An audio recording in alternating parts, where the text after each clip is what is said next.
Alors, pourquoi Roméo et Juliette dans un contexte d'après-apocalypse? La question peut paraître bizarre. Ce qu'il faut dire, c'est que l'apocalypse, précisément, j'avais pas envie de la montrer et je ne l'ai pas montrée. Le problème est réglé en une introduction sobre où il est dit que tout peut recommencer. Donc c'est ce recommencement qui est intéressant. Et dans Roméo et Juliette, puisque c'est comme ça qu'on peut l'appeler, je fais intervenir la notion d'amour qui est aussi un élément moteur d'un redépart. Alors, ce qui m'a vraiment excité, c'est l'idée d'intrusion du texte originel de Shakespeare. L'histoire, au départ, on ne sait pas ce que c'est. On sait simplement, on voit simplement qu'il est question de survie. Mais petit à petit, les éléments se mettent en place et la manipulation, qui est en fin de compte la manipulation de la planète elle-même sur les humains, se met en route.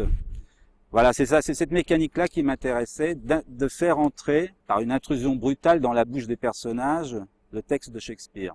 Bon, après, il faut raconter l'histoire, évidemment.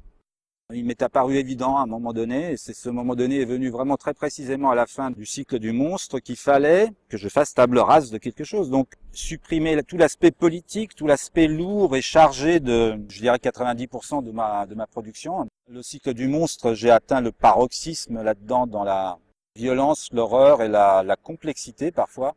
Donc, j'avais besoin d'une forme de légèreté. Donc, changement d'outil, exit la peinture, exit les pinceaux, c'est du dessin pur.